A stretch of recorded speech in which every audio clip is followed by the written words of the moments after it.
Bonjour à tous, Dimitri, cryptoparadise.consulting. Ravi de vous retrouver aujourd'hui pour vous parler de mon sujet favori, le Bitcoin. Comme vous le savez, alors le Bitcoin, comment se comporte-t-il depuis quelques semaines, quelques mois même? Vous le savez, il est dans un range qui est peut-être un peu ennuyeux pour certains, parce qu'on est entre 30 et 35 000 dollars en quasi-permanence. Pas de mouvement réel en dehors de ce range. Mais aujourd'hui, je voulais vous parler d'une interview de Lynn Alden, alors, qui était très très intéressante, que je vous conseillerais de regarder pour ceux bien sûr qui comprennent l'anglais. Je vous mettrai le lien sous la vidéo. Alors d'abord, qui est Lynn Alden? Lynn Alden, c'est une spécialiste, trader, investisseuse, on va dire, euh, spécialiste des marchés depuis longtemps et qui a longtemps été plutôt spécialiste dans les marchés traditionnels. Elle a une approche qui est très très intéressante et elle est assez souvent interviewée, en tout cas sur des chaînes YouTube que moi-même je regarde. Alors là, je trouve qu'elle a soulevé des points très très intéressants concernant le Bitcoin, car évidemment la question qui se pose, c'est est-ce que c'est un bon moment pour investir aujourd'hui? Évidemment, pour ceux qui éventuellement ne seraient pas encore énormément positionnés sur cet actif. Alors elle le souligne avec beaucoup de justesse. Premier point qu'elle souligne, c'est que elle, pendant de longues années, même jusqu'à 2020, le Bitcoin, elle l'a mis un peu de côté parce qu'elle avait assisté évidemment à la folie de ce qui s'est passé en 2017, au crash qui a suivi et puis à cet hiver crypto qu'on a eu pendant quasiment 2 ans, enfin qu'on a eu pendant 2 ans d'ailleurs, 2018-2019. Et elle, ce qui la refroidissait avec les crypto-monnaies, c'était le fait que le Bitcoin est aujourd'hui vraiment vu comme un actif qui vous permet de vous protéger contre, je dirais, l'impression monétaire, la gabegie à laquelle se livrent les États. Donc on va pas épiloguer là-dessus ou, ou se pencher trop sur cette question, parce que j'en ai déjà parlé beaucoup au fil d'autres vidéos. Mais on le sait, le Bitcoin est considéré par beaucoup comme une réserve de valeur qui permet de se protéger contre, je dirais, la dévaluation permanente à laquelle nous assistons pour toutes les monnaies, quasiment, qui existent sur Terre et qui dépendent du bon vouloir des banques centrales et indirectement des gouvernements. Mais elle, ce qu'elle souligne, c'est qu'il y a une problématique par rapport à ça, c'est qu'il y a d'autres actifs qui permettent la même chose, et notamment, vous le savez, c'est les métaux précieux, et en particulier l'or. Ce qu'elle souligne, c'est qu'un métaux précieux, pour elle, jusque récemment, et finalement c'est une analyse que je trouve très très juste, c'est que la grande différence entre les métaux précieux et le problème qu'elle avait avec les crypto-monnaies, notamment le Bitcoin, c'est que les métaux précieux, si vous voulez, ok, vous prenez l'or, vous pouvez prendre l'argent, vous pouvez prendre le palladium, vous pouvez prendre quel que soit le métal que vous souhaitez, mais en tout cas, il n'y en a pas des millions, il n'y en a pas des milliers, il n'y en a pas non plus des centaines qui permettent d'investir et puis de se prémunir et de se prémunir des monnaies gouvernementales et fiat pour avoir cette réserve de valeur tant recherchée. Lorsque vous investissez dans l'or, vous savez que vous êtes sur un métal précieux qui ne peut pas se dédoubler ou se détripler, je ne sais pas si on dit ça. On ne peut pas créer des nouveaux métaux précieux. Or, ce qui l'embêtait beaucoup, Lynn, c'est que les crypto-monnaies, vous pouvez en créer autant que vous voulez. Et puis on l'a bien vu dans les dernières années, maintenant il y en a, je crois, des centaines de milliers, en tout cas des dizaines de milliers. Et certaines ont vraiment toujours annoncé qu'elles allaient faire mieux que le Bitcoin. Certaines font d'ailleurs techniquement probablement mieux que le Bitcoin, il y en a, c'est sûr. Mais ce qui est à noter, c'est qu'elles ne l'ont jamais remplacé. On va en parler juste après. Donc ça, c'était un problème qu'elle avait. En revanche, à partir de 2020, donc du début de cette année, lorsqu'on a vu d'ailleurs la chute très violente et vertigineuse lorsqu'il y a eu l'apparition du Covid, en mars 2020, là, elle a totalement changé son prisme parce qu'elle se rend compte, Lynn Alden, qu'il y a un autre phénomène qui est à prendre en compte et qui est très important, qui est le network effect, en anglais, c'est-à-dire l'effet réseau.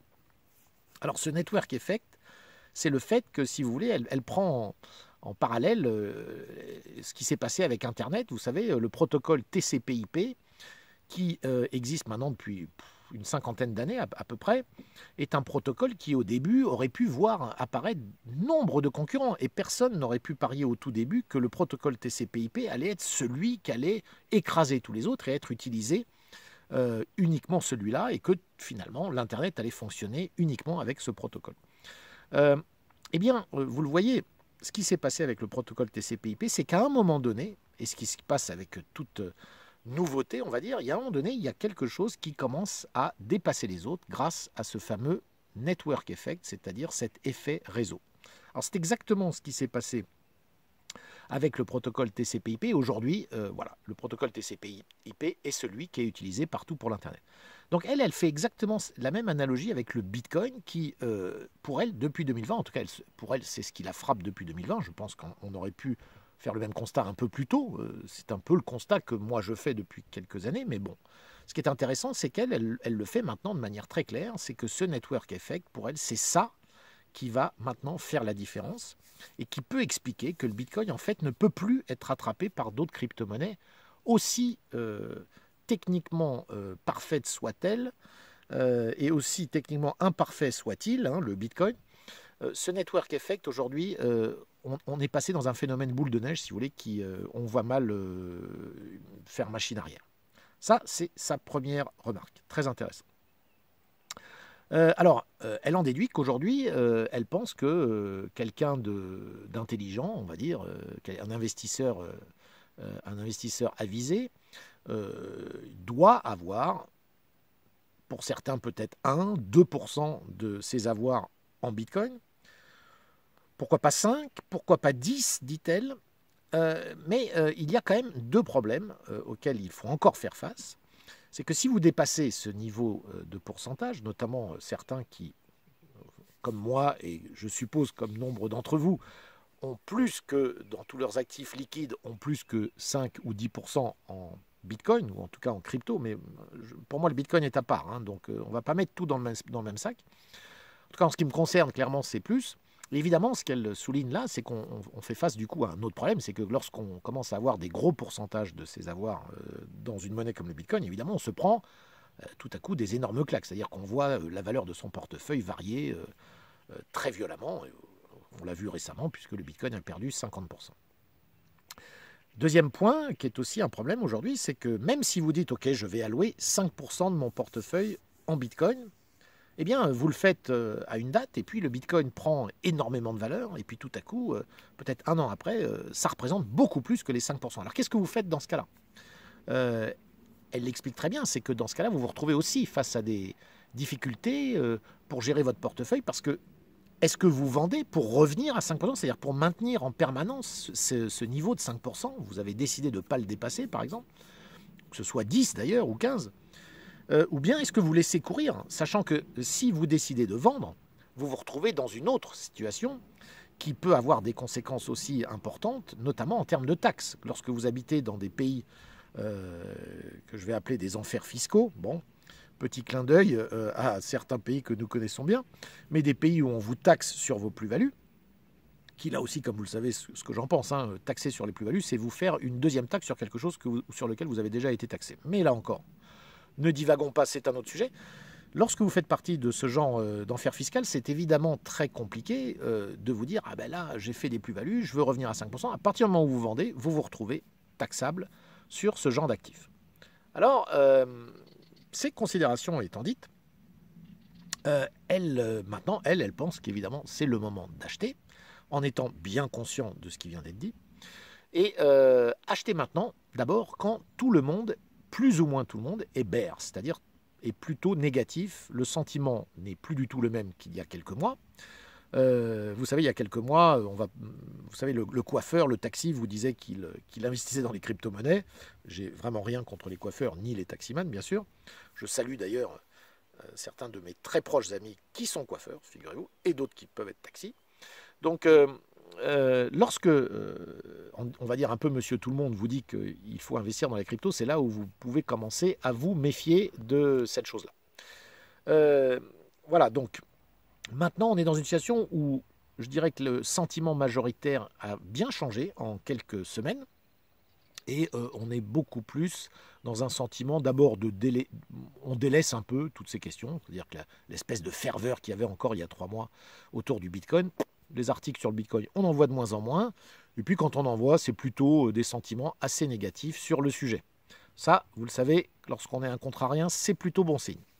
La deuxième chose, c'est qu'en analysant ce qui se passe sur la blockchain, et vous savez, la beauté de la blockchain, c'est qu'on est en capacité d'analyser en permanence ce qui s'y passe. Et lorsqu'on analyse ce qui se passe sur la blockchain, on se rend compte que dans les derniers mois, ce qui avait fait beaucoup monter le Bitcoin, c'était notamment les achats par Grayscale, vous savez, ce fonds qui permettait d'investir sur le Bitcoin. Et il y avait dans ce fonds des choses qui étaient assez intéressantes à noter, c'est qu'il y avait des arbitrages qui étaient effectués, c'est-à-dire énormément de gens achetaient des Bitcoins car le fonds Grayscale avait un prix de Bitcoin qui était inférieur à celui, supérieur à celui du Bitcoin spot. Alors, ça faisait que vous pouviez faire des arbitrages très intéressants. Ce phénomène a aujourd'hui disparu et donc on assiste moins à cette espèce de folie qui était quand même due à ces espèces d'arbitrages qu'il y avait. Vous le savez, dès qu'il y a une différence quelque part entre deux prix et que vous pouvez gagner de l'argent de façon quasi sûre, évidemment, vous avez des phénomènes d'arbitrage qui ont lieu immédiatement. Un deuxième point pour lequel elle est maintenant très très positive sur le Bitcoin, c'est de dire aussi qu'avec toutes ces crypto-cards que nous retrouvons, vous savez, ces cartes de crédit qui vous permettent de payer avec votre wallet Bitcoin, vous avez aujourd'hui la possibilité d'avoir des rewards, c'est-à-dire des récompenses directement en crypto et parfois en Bitcoin. Et ça peut aussi avoir une énorme influence sur l'effet réseau, c'est-à-dire sur le network effect dont nous parlions tout à l'heure. Voilà, donc plein de raisons qui font qu'aujourd'hui, il est peut-être temps de vous tourner et ne plus craindre la chute du Bitcoin. Et probablement, on est à des niveaux qui semblent probablement assez intéressants pour les investisseurs. Voilà. Je sais que ce sont des bonnes nouvelles pour certains, que ça va sûrement rassurer d'autres. Et si vous aimez ces vidéos, n'hésitez pas à vous abonner à ma chaîne YouTube, cliquez sur la cloche afin d'être notifié de chaque nouvelle sortie de vidéo. Je vous dis à très bientôt.